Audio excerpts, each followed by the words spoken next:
Hey, sixth grade. I hope that everybody had a great spring break. I hope everyone enjoyed doing the choice board activities. I really enjoyed some of the videos that you all sent me. It really made my day. So thank you for doing that. So I'm just going to pick right up here. Today, your lesson was Module 5, Lesson 14, and it was volume in the real world. So we're still working with volume here.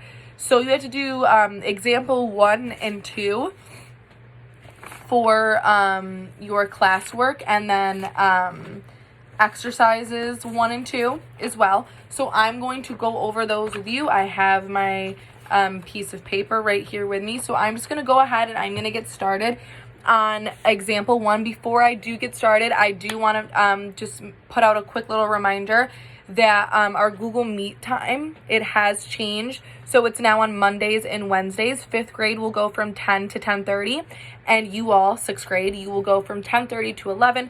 So come on there with some questions for me or Miss Drexler on any work or anything that you're struggling with, overviews.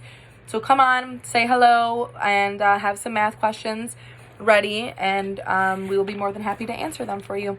So let's just get started. I'm going to go on example 1 right now. So example 1 looked like this. This was it right here.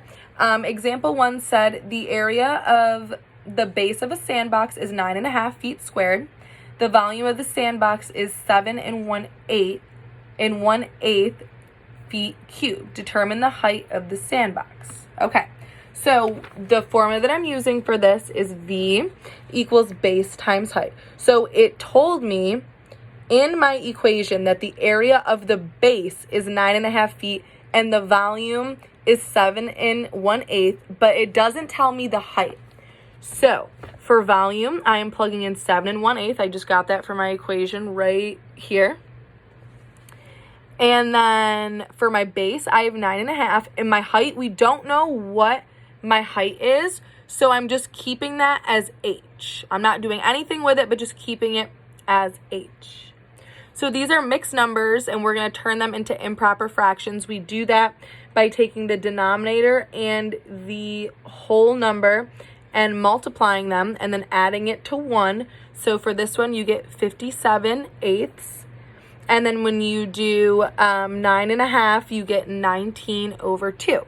So now what I did is since this is multiplication right here, I cross it out, but since this is multiplication, you have 19 halves H. So when it's next to something like that, that means multiplication. So I have to do the opposite, which means divide, to figure out what H is. So I'm going to divide both sides by 19/2. So when I divide this side by 19/2, I can cross those out because they're the same number. They cancel. So now I'm just left with H, which is great. But now I need to do 57/8 divided by 19 halves. So when I do that, when you're dividing, you want to do the reciprocal. So I took 57/8 and I'm multiplying it by 2/19. So the reciprocal, if you forgot what that means, it literally just means take the fraction and flip it. So originally it was, Originally it was 19 halves, and when I flip it, it's now 2/19. Okay? So when I multiply those two numbers together, I'm going to get 114/152 equals H. And now I'm going to take that 114 and that 152, sorry, I messed up right here, and I'm going to divide both my numerator and my denominator by 2. You're going to get 57/76 when you get that. And now I'm going to take my numerator and denominator again, and I'm going to divide them again by 19. So first you're going to divide by 2 and then 19. Okay? And then once I did that division, I got 3/4 8. 3/4 equals H. Sorry, it's a little tongue twister. And that's what your height should have been. So 3/4 equals the height. And then on the actual diagram, I just labeled my height as 3/4 feet. So that's what I did for that right there. So that was A. Now B says the sandbox was filled with sand, but after the kids played, some of the sand spilled out. Now the sand is at a height of 1/2 foot. Determine the volume of the sand in the sandbox after the children played with it. Okay, so we know that some was taken out, so now it's going to be a little bit different. I still use the same formula. I used V equals base times height. We don't know what the volume is now, but we do know that the base is 9.5, and I got that information because we're still working with this right here, and it told me up in this problem right here that it was 9.5. So that's where I got my 9.5 from right there. And then it says that the sand now has a height of a half a foot. So I took my H, because it tells me what my height is. It says right here, height, half a foot. So I took my H, I plugged in 1/2 for that. I did the math, and when I did the math, like I said, this is a mixed number. I needed to make it into an improper fraction. So I got 19/2 times 1/2. And when I did that math, I got 19/4. And then if you were to do 19 divided by 4, you would get 4 3/4 feet cubed. So that would have been your final answer. So this one definitely wasn't as many steps as this one was, because it kind of already gave you your height. So all you had to do was just multiply these two numbers instead of finding the reciprocal like you did in the first one. Now for example 2, it says a special order sandbox has been created for children to use as an archaeological digging area in the zoo. That one's a hard one to say. Determine the volume of the sandbox. Okay, so what I did here was I saw that I had one big kind of like irregular shape. It was a little bit weird looking to me. So what I did was I put it into two totally different shapes so I can find the volume of one shape and the volume of the other. So here's how I did that. So what I did was I split it. You can obviously see this line that I drew right here. So now this first shape, if I was just to cover this is my first shape that I'm working with, and then this is my second one right here. So I labeled it 1 and 2. Okay? So for volume 1, we know that when we're finding the volume, we're doing length times width times height. So for volume 1, I did V equals 2 3/4 as my length right here. I did 2 as my width. I got that from right there. And then 1/5 is my height. And I got that because we have 1/5 as a height over here, and that is the same dimension. So that's how I did that. And then I took this number right here. It's a mixed number. I put it into an improper fraction. And with multiplication, it's great because you don't need common denominators. You can just multiply your numerators and denominators and get your answer. So it makes it a little bit easier for you. So I did 11 times 2 times 1, which gave me 22. And then I did 4 times 1 times 5, which gave me 20. That's how I got this answer right here. And then if you were to divide 22 divided by 20, you would get 1 and 2/20 meters cubed. Now we're not done. That's just finding the volume for the first one. Now I need to find my volume for this second one. So for the volume of the second one, I used the same formula. I did V equals length times width times height. I said that my length was 2 1/4. My width was 4 1/3. And then my height was 1/5. And I got that from right here. Here's my length. Here's my width. And here is my height. Okay. Ooh, I'm caught. The wind. It's so windy. Okay. So that's what I got when I did that. And then I just multiplied across again. I changed this into an improper fraction from a mixed number to an improper fraction.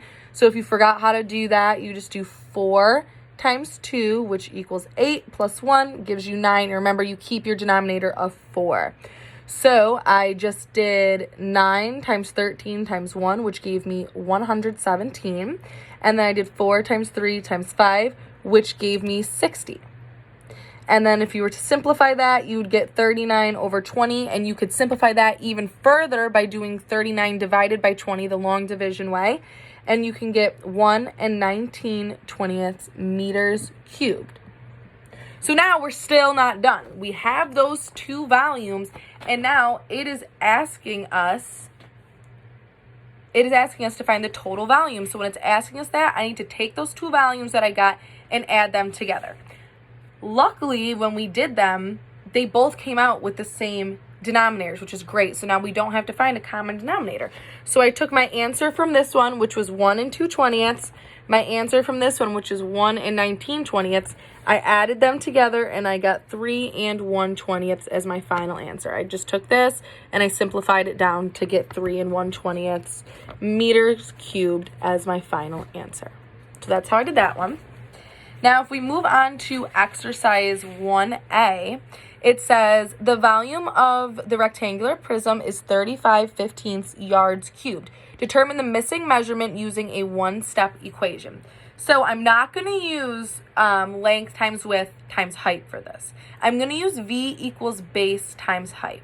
So it gives me this right here, which this is going to be our base, and this is going to be our height. So what I did was I did V equals base times height. So for the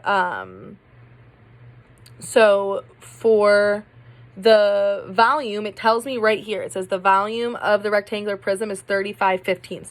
So I'm going to go ahead and plug in 35/15 right here to my V. Now, we don't know what our base is we know what our base is, but we do not know what our height is. So it says that our base right here is 4/5. So what I'm doing is I'm plugging in that 4/5 for B, and then I'm just keeping my H right here because, again, we don't know what it is. It even tells us right here.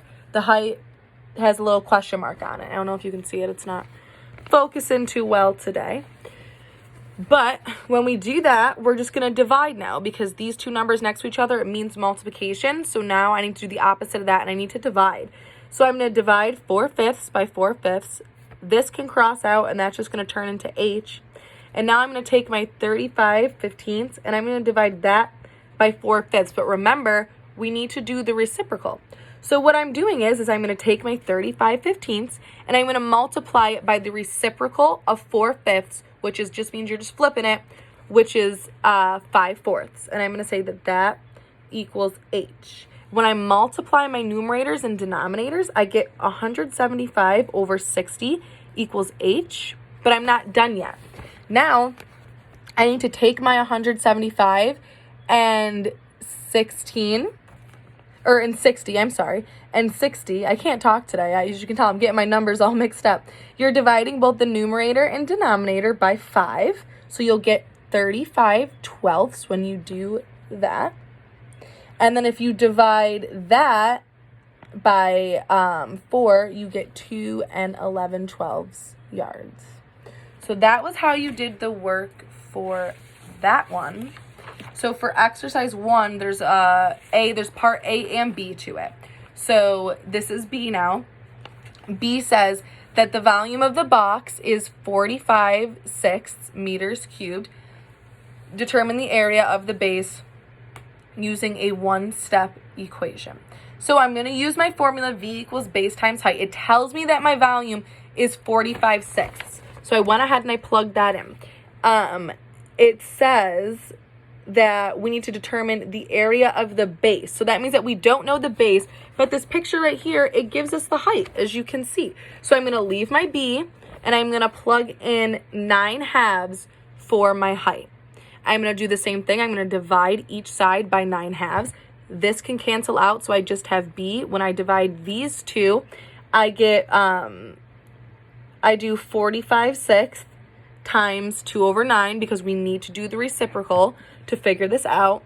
And then when you do that math, you get 90/54. And then we go right up here and we take our 90/54. You divide both the numerator and denominator by 9. You should get 10/6 when you do that. And then you're going to multiply your numerator by 2. Sorry, my brain is not working today. By 2. And then your denominator by 2. And you should get 5/3 as your answer. And if you were to do 5 divided by 3, you would get 1 2/3 as your answer. So that's how I did that one.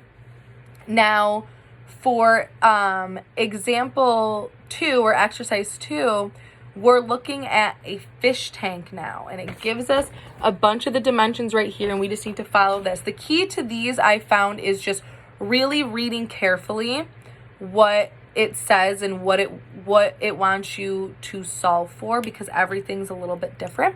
So for 2, it says Marissa's fish tank needs to be filled with more water. A says determine how much water the fish tank can hold. So I am just going to be looking at how much water the fish tank can hold. As we can see, this shaded part, this represents the water. So I'm going to be using V equals length times width times height.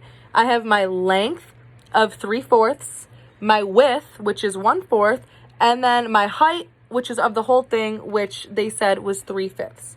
Multiply all of those together, you should get 9/80 meters cubed. So that was the first one. That one was not too bad.